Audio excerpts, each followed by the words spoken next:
Oke yuk, langsung saja kita simak bersama. Siapakah yang akan membayar Pi saat open mainnet? Untuk memudahkan pemahaman, saya coba jelaskan dari yang ada di negara kita yang berdasar pada ilmu ekonomi. Sebagai contoh, pemerintahan kita menentukan harga dasar gabah melalui bulog. Harga gabah bila dibiarkan murni dilepas di pasar, waktu panen raya harganya akan sangat rendah dan petani sangat merugi. Gak nyucuk dengan modal yang harus dikeluarkan. Yang untung banyak tentu tengkulak, karena harga pasar adalah P atau price ditentukan oleh supply atau jumlah yang ditawarkan dan demand atau jumlah permintaan. Jadi S dan D ini yang menentukan T atau harga di pasar bebas.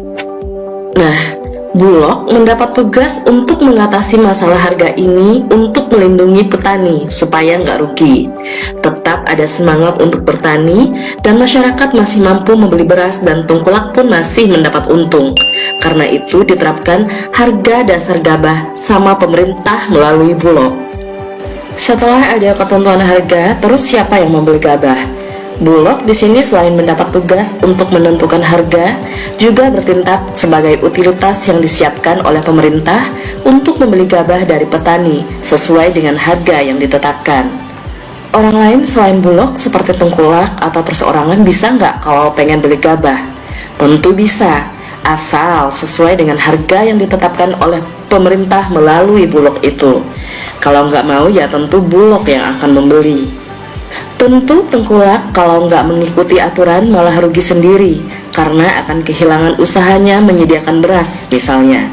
Padahal pelanggannya sudah banyak. Jadi dalam hal ini, pembeli gabah dengan harga dasar gabah yang telah ditetapkan tersebut tentu Bulog yang utama sebagai utilitas yang disiapkan oleh pemerintah.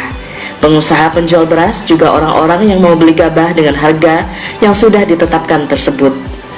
Sehingga harga dasar tercapai, petani masih untung dan masih bersemangat untuk bertani. Pengusaha yang bisnis beras masih untung dan masih terjangkau pula harganya untuk bisa dibeli berasnya oleh masyarakat atau konsumen. Bagaimana dengan koin Pi yang akan ditentukan harganya oleh Kortim saat open mainnet? Bisakah berharga mahal dan siapakah yang akan membelinya? Saya kira dari gambaran di atas sudah bisa sedikit difahami siapa pembeli koin Pi dan bisakah ditetapkan dengan harga mahal. Kortim atau pihak Pi Network akan menentukan harga awal untuk koin Pi yang bertindak seperti pemerintah. Tapi Kortim menyediakan utilitas di awal nggak hanya satu seperti hanya Bulog itu. Kortim menyediakan banyak utilitas di ekosistemnya yang bisa bersifat sebagai pembeli koin Pi dengan cara barter dengan barang atau jasa, juga dengan cara tukar dengan uang fiat atau kripto yang lain. Selain itu juga, Kortim tentu juga punya sponsor dan pendukung keuangan untuk modal bila harus membeli koin Pi. Sebagai gambaran, Elon Musk sudah mengucurkan dana untuk beli Pi 1,5 triliun dolar. Selain itu, Amazon juga marketplace lain sudah siap dengan harga tersebut. Exchanger yang sudah siap beli koin Pi dan berada di ekologi Pi juga sudah ada. Juga utilitas yang lain seperti Pi2Go dan lain-lain, mereka di open mainnet sudah siap serempak semua terima transaksi dengan koin Pi sesuai dengan harga yang ditetapkan Kortim saat open mainnet. Kalau ada yang jual lagi Pi-nya, tentu Kortim sudah siap dengan mengucurkan modalnya. Tapi dengan bertambahnya waktu, maka utilitas Pi juga akan semakin berkembang dan semakin banyak. Bank Dunia juga sudah berencana untuk menjadikan koin Pi sebagai uang digital global dunia. Maka mau nggak mau, bank-bank di berbagai negara pun harus siap untuk terima uang Pi dan membeli koin Pi. Ini juga karena adanya fungsi koin Pi sebagai koin transaksi yang simple, cepat, dan faktor keamanannya juga sifat transparansinya membuat sangat diperlukan untuk transaksi yang besar. Ingatkah beberapa koin seperti Bitcoin kadang juga untuk transaksi, tapi untuk jangka panjang, nggak aman dan nggak layak. Pi karena sebagai koin digital punya keunggulan tersebut akan sangat diperlukan di dunia perdagangan di semua lini, dari kelas murah sampai kelas super mahal, dari barang kebutuhan sehari-hari sampai barang tambang, manufaktur, travel, aneka jasa, dan lain-lain. Dengan adanya ekologi yang berfungsi sebagai utilitas, maka Core Team sudah mempersiapkan dan akan lebih memudahkan bagi pengguna Pi untuk mempergunakannya.